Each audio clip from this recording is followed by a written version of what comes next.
Hi everyone, and welcome to my review of the i3Pro.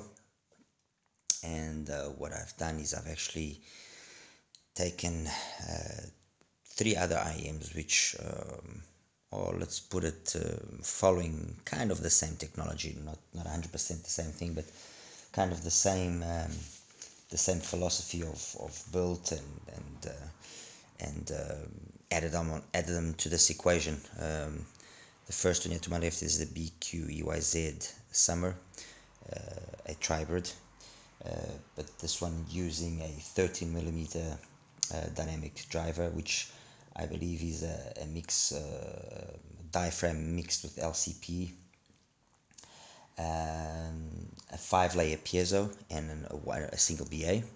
Then of course our main attraction here, the Tri, which is a 10mm planar magnetic driver, a 1BA, and an 8mm dynamic driver, so also a tribrid. The difference here is the fact that one is using a piezo, the other one is using planar magnetic. Then of course this needs no introduction, the timeless full planar magnetic unit. And on my right here I've also added the Geekwold GK10, also a tribrid, but this one using a 1BA, so it's a single BA, a 2-layer piezo, a ceramic this time, and then a 7mm graphene driver for the mids and an 8mm titanium driver for the base. So again, a tribrid in terms of the philosophy, the what they've actually tried to implement here. Anyway, that was just a quick overview.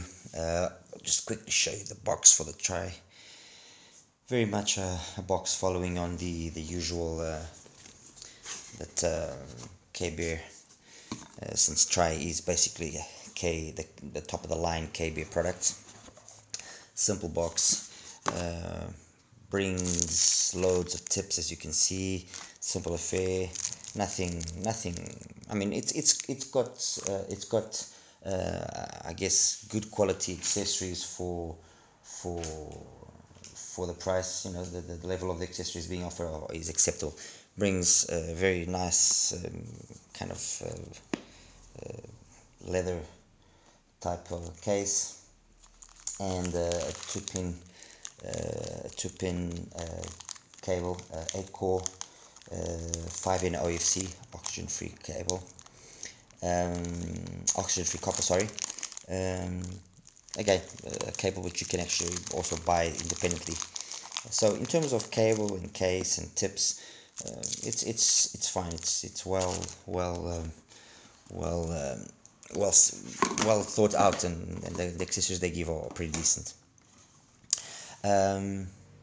For this particular comparison, I'm not using the standard cable. I'm using this beautiful XI NHS cable. I mean, even if this cable does nothing for the sound, it is so beautiful. I mean, look at that. Look at the thickness. I mean, that's my finger, and there you have the thickness of it. It's a 4-core, and I mean, it's just gorgeous. The tips are A07 tips, as you can see, which, if you actually pay attention, you will see there are the tips that I very much use across the board on these IEMs. I mean, these are the standard BQEYZ tips, and they're not that much different. It's very similar as well in the overall size, everything's very similar. So basically I've used the same tips across the board here. Because of this cable, I'm not using the standard case. I'm using actually this work of art as well. Actually, this is from Audio Sense. Very nice case, waterproof, beautiful. Onto well, the IEM itself, and let's talk a little bit about the Tri. It's the continuation of the Tri i3, which I don't own. I never bought that IEM. and I think now it's no point in really buying it.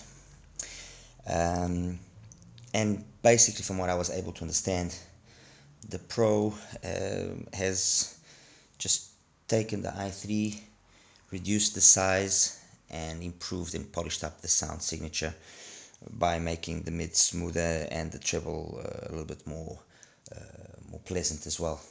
Not that the treble is unpleasant, but apparently on the Tri i3 there were some people that complained about the treble just being too way in your face.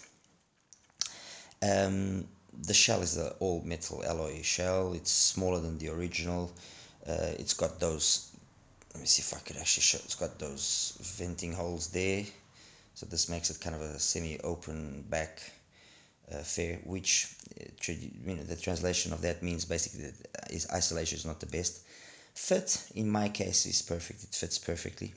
However, I would suggest, because of the weight that the actual IEMs have, I would suggest that the choice of tips not only be a careful one, so that you can make sure that they stay stuck and that they stay in your ears, but also because I found that, although not very much tip dependent, the tip choice will affect the overall balance of the sound. One thing that straight away I would like to get out of the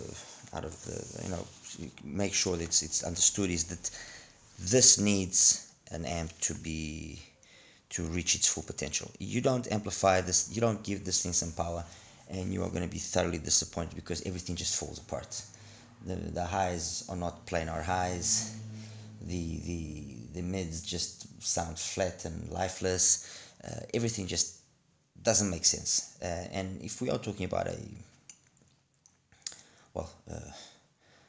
upscale product, then I mean, spend the money on a deck or on a dongle deck, or I mean, the Odyssey, the HD comes to mind. I connected it up to the Odyssey. Fantastic. I mean, honestly, I wasn't expecting it. I like the Odyssey. I've tried it with several IEMs that I have, but I really wasn't expecting it to really power the i3 like the way it did. So yeah, I mean, get yourself some power. As for the sound, what they sound like, and what is this whole thing about? Anyway, how can I break this down? You look at the curve, you look at the graph of this IEM, and it just is not the most appealing. At least for me, it wasn't. And the funny thing is that when you do put it on, and as is many times the case, the graphs do not represent the true nature or the truth about the sound of a particular earphone. The sound is really something else. The high the high frequencies are smooth, bright, clear. I mean, it's true planar. You can see it's a planar. The cymbals, there's no sibilance, but all of that, and I just want to reiterate that only that comes through if you amplify it. If you listen to it connected to your phone or something, it's just like, what is this? So if you have it giving, if you're giving it power, the highs are just absolutely fantastic. Vocals, they're good, they're clean, although slightly lean. They're not too forward, they're not overly warm.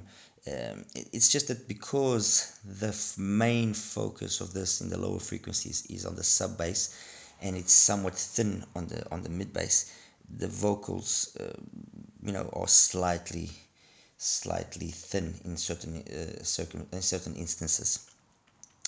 The bass, like I was saying, is amazing. It's deep, it's well extended, it's really powerful, which gives the whole presentation presence. It gives good texture. I mean, you can definitely see that the focus here was on the sub bass. The mid bass, as I've just mentioned, is somewhat lacking.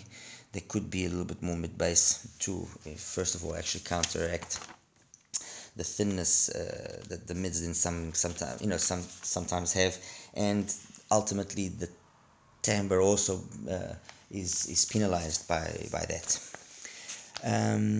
But overall, I mean, this is a high quality high quality earphone with a high quality sound, which is, it's versatile enough to accommodate many genres, although because of this particular issue, well, not issue, but because of this particular characteristic, let's put it that way, in terms of its sound, it's better suited for music which will have a sub-bass focus. So if you listen to a lot of modern electronic music and so on and so forth, which has lots of rumble and so on and so forth, then you'll get the maximum out of this. If you're going to listen to rock and to some hip hop, which requires a little bit more of of the mid bass hit, you will be somewhat disappointed, I would say.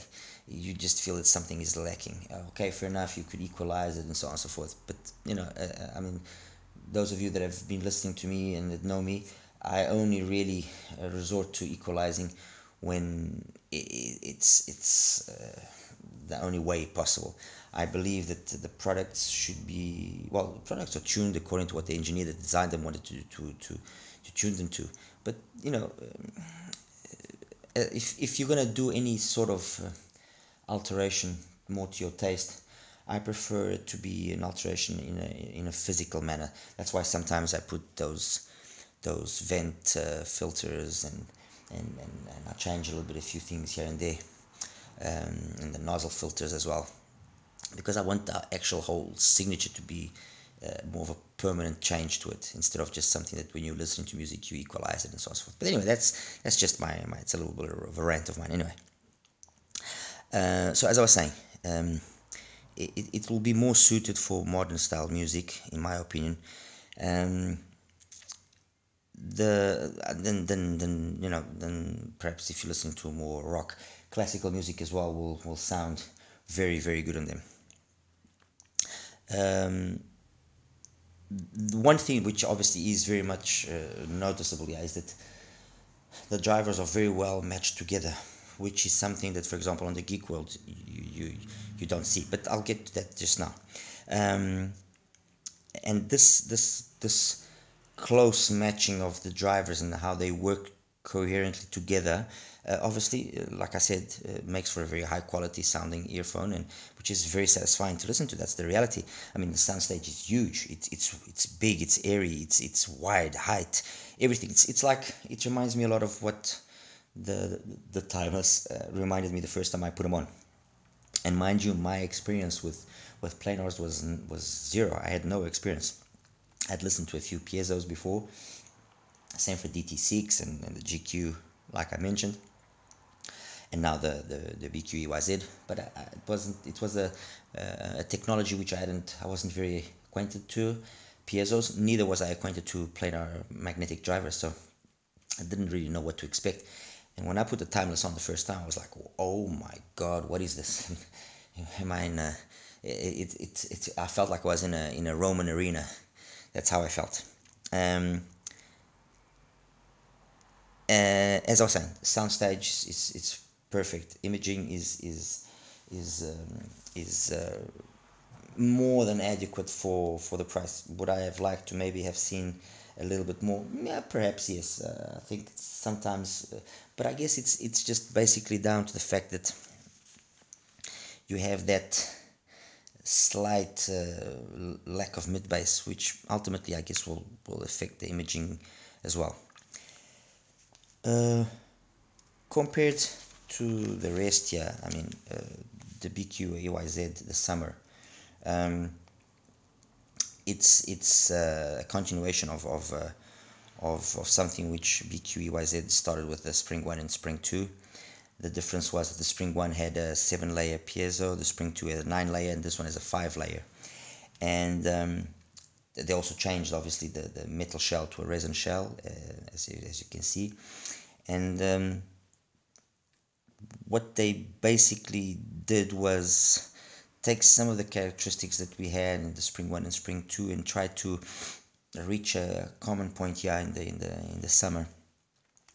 And it's a very nice sounding earphone. I have to admit, it was also my first experience with the product of this nature. Yeah,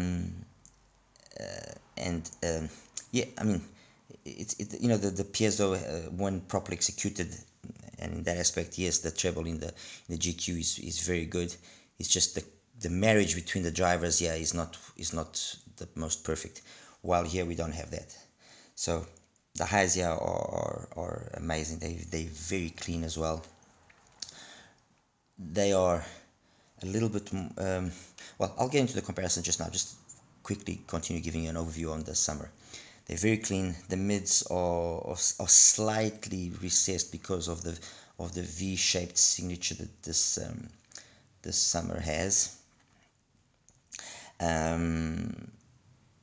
However, they have a natural balance, and they they more than they're present. They're just slightly recessed. Female vocals, male vocals, they find sometimes a little bit sibilant. However, sounds of instruments are done very well. And then the focus here in terms of the lower range is a mid bass. So when I compare these two, if I have to compare these two, this has better sub bass than this. This has better mid bass than this. Of the two, I would say it's basically an equal. It having more mid bass will give the body that the mids require, and that the i3 sometimes obviously has trouble in doing, and makes the vocals and the mids sound a little thin. And as I was just saying, since the mids here become thin, the whole spectrum then going up is somewhat affected by it. While here the mid bass gives the mids that body that they require. It makes them a little bit more crisp. As for the highs, I mean, definitely the tri is superior. The resolution, the everything, it's really good. These are equally clean and everything. They're just a little bit more splashy. So overall, I would say I would consider that this is a better option. More expensive, true, but it's a better option. The timbre is also more correct here, although sometimes not 100% correct, again because of that issue in the mid bass. The timbre here is more correct than the timbre and the tonality in the summer. But I mean, keep in mind that these are not huge deal-breaking differences. I mean, these are it's what I listen, what I perceive to be what I find pleasurable to myself, and then you pick up on these small differences. The timeless, I mean, honestly, to cut things short here, if there is two winners here in this small little comparison, it's these two. One is not better than the other. Let me just say that straight away. One has certain strengths, the other one has other strengths, and they very much complement, so they are very much side grades. I would, if I was to choose only one, either one for me would be perfect. I was lucky enough to actually buy both and to experience both and to see, and the fact that here things are more balanced out in terms of the sub bass and mid bass, it makes the mids very neutral but very pleasant, very pleasurable to listen to. And it's not that, oh no, the mids here are terrible because there's no mid bass to complement them. No, none of that. Please, I don't want that to be the perception. That I'm trying to really go dig deep to convey what you do feel, or the difference, or what I do perceive as the differences between any one of these. In terms of stage width and everything, the timeless, it's humongous, it's huge. The same thing goes for the i3. So they do everything very much the same way, with very slight nuances that you can't really say that, oh, one is better than the other. The GQ10, this is the one that I've mentioned before in a comparison that I just did recently, where it's a pity because the fact that they were able to, for $50, put together an IEM that in its basis of conception is well thought out. piezo, BA, dynamic driver, use what each one of these technologies has to offer as their main strong characteristics. It deserves its merit. It's just that they need to polish it up, and they need to come up with a GQ10 Pro, let's call it that way, where they've actually married the drivers together nicer. They've resolved the bass on the GQ10, which is it's there, but it's warm, but it's sluggish, especially when you listen to the other three. You notice it, and then the biggest problem really that the GQ has is the quality control. I mean, my set was one of those, and it's a pity because, like I was just mentioning before, the concept is pretty good. It was just poorly executed. So when I take it, and I actually started listening to it first, and I listened to it, and okay, it sounds fine. I put on the BQEYZ and I said, oh my god, forget the GQ10s, because the jump in quality is enormous.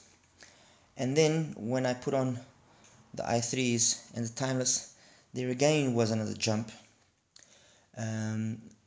Not such a significant jump, no, but there is another jump, in the sense that these two are just more polished than the summer. Okay, let's put it that way. The jump from here to here is enormous in every way. Quality, presentation, just the whole, just everything is done in a much nicer way in the BQEYZ. And then the jump from the BQEYZ into the i3s or into the timeless, it's a question of polish. The i3s, they just do things with that little bit more pizzazz, a little bit more style, and the same thing with the timeless. The little small issues that I mentioned here with regards to the mid bass is really the only thing that I can nitpick here. Oh, that, and perhaps as well I could point out that sometimes, and this you can actually see in the graph, because of the way that it graphs and that there's a dip there in the high frequencies, you sometimes feel that very typical planar magnetic presentation of the high frequencies, there's something that just misses out there in certain songs. Those are really the only two things that I can really say would require a little bit more attention. So on a revised i3Pro, maybe sort those out. As for the BQEYZ, it was a pleasant surprise, I have to admit. It was a very pleasant surprise, actually. Well constructed, well built, fun to listen to. Loses out to the i3 in my opinion, in the fact that it just has that presentation of the highs, which is just a little bit more splashy, a little bit more unpolished, and the timbre, the tonality is just a little bit off as compared to the i3s. As for the timeless, well, as I mentioned when I listened to it and I compared it to the DT600 and to the Oxygen, which those of you that again follow me know that those two are some of my favorite IMs. This maintains itself there in that group. of my favorite IEMs, and the i3 now, I would actually dare to say, actually occupies a similar position. That's how good I actually, at the end of the day, consider the i3 to be. It's a very nice improvement. Well, improvement, I can't really say, but a very nice implementation of a planar magnetic, in my opinion, in this tribrid configuration. You can, it's like I was saying with regards to the marriage of the drivers there, and this applies itself across the board to any IEM, I would say. You can see when the drivers are well put together. You can see when that marriage is done properly, where attention has been paid to where are the resonance frequencies of each individual driver, where is the ideal point to actually cross them over, and to avoid us, in terms of our ears, being able to perceive that joining together of the drivers. And in that department, the i3 has done an amazing job. It is really good.